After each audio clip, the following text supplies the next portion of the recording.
ચાલો મિત્રો, આજે પાંચમું કાવ્ય સુભાષિત વૈભવ વિશે આપણે જાણીશું અને એના વિશે આપણે સમજીશું. આગળના અમુક પ્રકરણ બાકી છે, મને ખ્યાલ છે, અને આપણે પાછા લેવાના જ છે. સંસ્કૃત સાહિત્યમાં મોટા કાવ્યને મહાકાવ્ય તરીકે અને નાના કાવ્યને મુક્તક તરીકે ઓળખવામાં આવે છે. જેમ એક નાનકડું મોતી બહુમૂલ્ય હોય છે, તેમ આવા નાનકડા મુક્તકો પણ બહુમૂલ્ય હોય છે.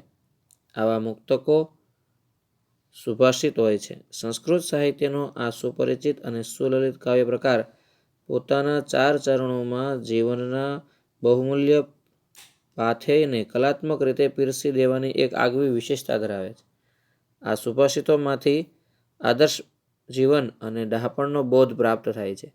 આવા જ કેટલાક બહુમૂલ્ય મુક્તકોનો સુભાષિતોનો સંગ્રહ કરીને પાઠ તૈયાર કરવામાં આવ્યો છે. પ્રસ્તુત પાઠમાં ચયન કરેલા સુભાષિતોમાં કોઈ એક વિભક્તિના પ્રયોગને જોઈ શકાય છે. આવા વિભક્તિ પ્રયોગો એક બાજુ સંસ્કૃત ભાષાને શીખવા માટે ઉપયોગી થઈ પડશે, તો બીજી બાજુ તે સુભાષિતમાં ઉપદેશેલા પાઠકના ગુણ, ચલાયમાન જગતમાં કીર્તિની ચિરંજીવિતા, સર્વ પાપોનું મૂળ, લોભ, સ્વજન અને સાચા મિત્રની પરખ તેમજ સજ્જન અને દુર્જનની લાક્ષણિકતાઓ જેવી બાબતોને આકારિત કરી આપીને આ સુભાષિતો તમારા વ્યક્તિત્વને ઉજ્જવળ તથા ચારિત્ર્યવાન બનાવવા માટે પૂરતી પ્રેરણા આપશે.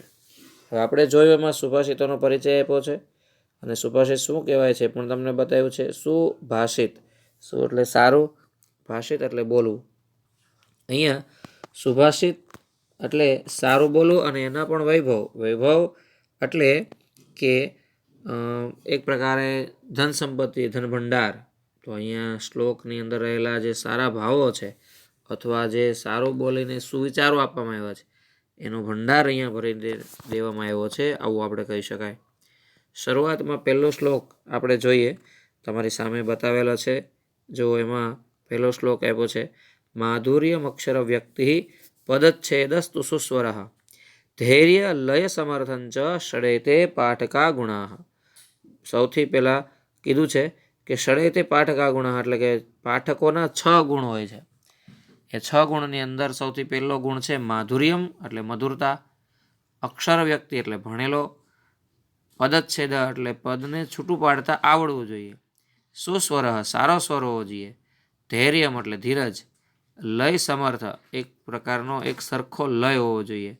તો આ 6 ગુણ પાઠક એટલે કે વાંચનાર વ્યક્તિના 6 ગુણ હોવા જોઈએ. મધુરતા હોવી જોઈએ, ભણેલો ગણેલો વ્યક્તિ હોવો જોઈએ તો જ સારું વાંચી શકે, પદને છૂટું પાડતા આવડવું જોઈએ એટલે કે બીજા લોકો સમજી શકે, સુસ્વર એટલે સારો સ્વર હોવો જોઈએ, ધૈર્ય એટલે ધીરજ હોવું જોઈએ અને લયને એક લયબદ્ધતા સાથે એ બોલી શકતો હોવો જોઈએ.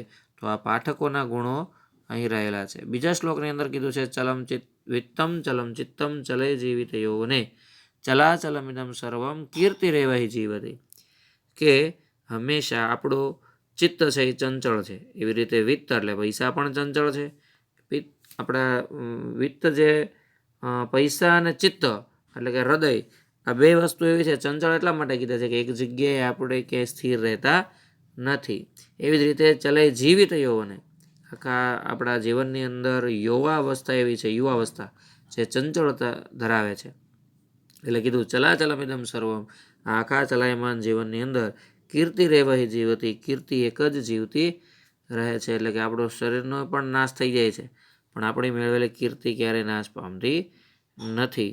ત્રીજા શ્લોકની અંદર જોઈએ તો લખ્યું છે મક્ષિકા વ્રણમિચ્છન્તિ ધનમિચ્છન્તિ પાર્થિવાહ નીચાહ કલહમિચ્છન્તિ શાંતિમ ઇચ્છન્તિ સાધવ. આ શ્લોકની અંદર કોણ શું ઈચ્છે છે એની વાત કરવામાં આવી છે. માખી છે એ વ્રણ એટલે કે ઘા ઈચ્છે છે, કોઈ પણ ઘા વાગ્યો હોય તો માખી તરત ત્યાં આવીને બેસે. ધનમિચ્છન્તિ પાર્થિવા, પાર્થિવા એટલે રાજાઓ. રાજાઓ શું ઈચ્છે છે તો કે ધન ઈચ્છા એટલા માટે કરે છે કે એમના પ્રજાનું પાલન કરી શકે. નીચાહા કલહમ ઈચ્છન્તિ, જે નિમ્ન લોકો છે, ખરાબ વિચારધારા ધરાવનારા છે, એ કલહ એટલે ઝઘડો ઈચ્છે છે. શાંતિ ઈચ્છન્તિ સાધવ, અને સાધુઓ છે એ હંમેશા શાંતિ ઈચ્છે છે. ત્યાર પછીનો ચોથો શ્લોક છે જે કોણ શેનાથી જુએ છે. જો બધા આંખોથી જ જોતા હોય છે પણ અહીંયા બહુ સરસ જ્ઞાનની વાત છે કે ખરેખર જોવાની વાત છે, એ કેવી રીતે શું જોવાતું હોય છે એની વાત અહીંયા કીધી છે. જેમ કે અહીંયા કીધું છે ગાવો ગંધેન પશ્યંતી, ગાયો જે છે વગેરે ગાયો જેવી પશુઓ બીજા પણ જે ગંધેન એટલે કે ગંધ એટલે જે ગંધથી એ જોવામાં આવે છે. એટલે એ કોઈને જોવે ને તો એનો માલિક એને ન દેખાય, પણ એને સુગંધથી ઓળખી જાય કે આ ગંધ છે એ મારા માલિકની છે. એટલે એને ખબર પડી જાય કોણ શત્રુ છે કોણ મિત્ર છે, એ ગંધથી ખ્યાલ આવી જાય છે. ત્યારબાદ આગળ કીધું છે વેદૈ પશ્યંતિ બ્રાહ્મણા, કે બ્રાહ્મણો છે એ વેદથી જુએ છે. કંઈ પણ આપણે બ્રાહ્મણો પાસે મુહૂર્ત જોવા જઈએ તો એ જે વેદ દ્વારા અથવા તો કોઈ શાસ્ત્ર દ્વારા આપણને એ માર્ગ પ્રદર્શિત કરશે. એટલે કે આપણું જે જીવન છે આપણે કયું જીવન કેવી રીતે જીવવું એના માટે માર્ગ પ્રદર્શન કરવા માટે વેદનો સહારો લે છે. એટલે વેદથી જુએ છે એવું કહેવાય છે. ચારેય પશ્યંતી રાજાના, રાજાઓ કોના દ્વારા જુએ છે? ચારેય એટલે અનુચરો, સેવકો, જે પોતાના ગુપ્તચરો હોય એના દ્વારા એ જુએ છે. એને કોઈ ન્યાય અન્યાયને ડાયરેક્ટલી જે સીધો જ જવાબ આપીને ન્યાય કે અન્યાય નથી કરતા. એ પોતાના ગુપ્તચરોના માધ્યમથી સત્યતાને જાણે છે, અને સત્યતાને જાણ્યા બાદ એ પોતે પોતાનો નિર્ણય સમજાવે છે. એટલે એ ચારેય પશ્યંતી રાજાનો. ત્યારબાદ ચક્ષુભ્યામ ઈતરેજના, બાકીના જે લોકો છે બધા જ ચક્ષુ એટલે આંખોથી જુએ છે. ફરીથી કહી દઉં, ગાયો વગેરે પશુઓ છે એ ગંધથી જુએ છે, બ્રાહ્મણો છે એ વેદોથી શાસ્ત્રોથી જુએ છે, રાજાઓ છે ગુપ્તચરોના માધ્યમથી જુએ છે, અને બાકીના જે લોકો છે એ બધા જ આંખોથી જુએ છે. ત્યારબાદ જે 5મો શ્લોક છે એ કહેવામાં આવ્યું છે દરિદ્રાય ધનમ દેયમ જ્ઞાનમ દેયમ જડાય ચ વિપાસિતાય પાનીયમ ક્ષુદિતાય છે ભોજનમ, કે દરિદ્ર હોય એને ધન દેવું જોઈએ. કારણ કે દરિદ્રતા એને ધન વગર જ દરિદ્રતા આવી છે, એટલા માટે જો ધન આપવામાં આવે તો એને પોતાનું દારિદ્ર્ય છે એ દૂર કરી શકે, માટે દરિદ્રને ધન દેવું જોઈએ. જ્ઞાનમ દેયમ જડાય જ, જડ વ્યક્તિને જ્ઞાન આપવું જોઈએ, અને એ જ્ઞાનથી એની જડતા છે દૂર થાય છે, માટે જે જડ છે એને જ્ઞાન આપવું જોઈએ. વિપાસિતાય પાનીયમ, તરસ્યો હોય એને પાણી દેવું જોઈએ. ક્ષુદિતાય છે ભોજનમ, અને જે ક્ષુદિત એટલે કે ભૂખ્યો માણસ છે એને ભોજન આપવું જોઈએ. આ 5 શ્લોકની અંદર બહુ સરસ સમજાયું છે. હવે 6ઠ્ઠો શ્લોક જોઈએ. કોનાથી શું ઉદ્ભવે છે, શું પ્રગટ થાય છે?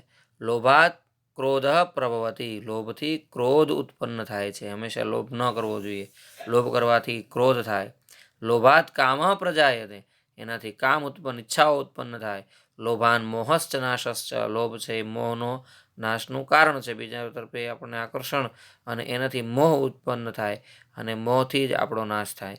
લોભ પાપસ્ય કારણમ, માટે લોભ છે એ પાપનું કારણ છે, એ અહીંયા શ્લોકમાં જણાવ્યું છે.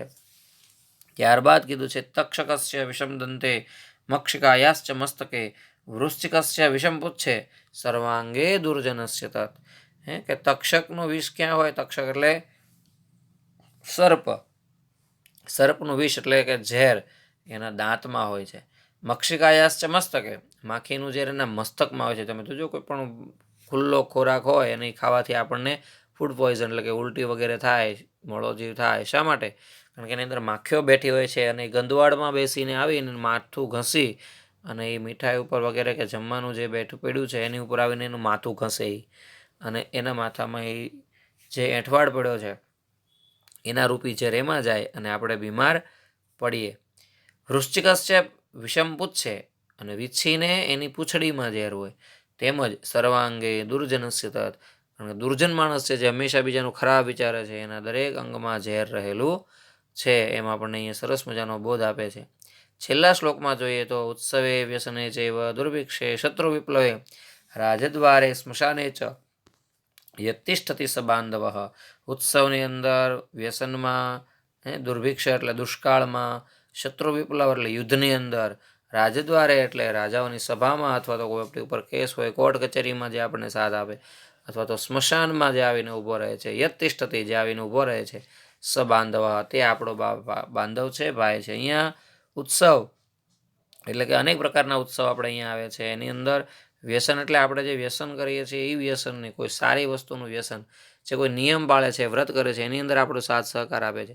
તો એની અંદર દુષ્કાળમાં, યુદ્ધમાં, રાજદ્વારમાં, સ્મશાનમાં જે આપણી સાથે ઊભો રહે છે એને સાચો બાંધવ કહી શકાય. આ રીતે આપણે મિત્રો 1 થી 8 શ્લોક સંક્ષિપ્તમાં જોયા છે અને જે ટિપ્પણી પણ આપી છે.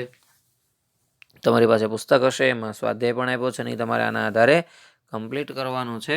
અહીંયા આવશો ત્યારે હું જરૂરથી જોઈ લઈશ. તો સુભાષિત વૈભવને જે કાવ્યને આપણે કમ્પ્લીટ કરી, જો થાય તો કંઠસ્થ શ્લોકો કરો. કંઠસ્થ શ્લોકની અંદર પણ આમાંથી ઘણા અમુક શ્લોકો પૂછાય છે, તો બહુ સરસ મજાના શ્લોકો છે, એને યાદ પણ કરી અનુષ્ટુપમાં એ લખાયેલા છે. તો આગળ હવે જે કાંઈ પ્રકરણ લેશું એને આપણે આગળ જોઈશું. ત્યાં સુધી બરાબર, અહીંયા આનો તમારે અભ્યાસ કરવાનો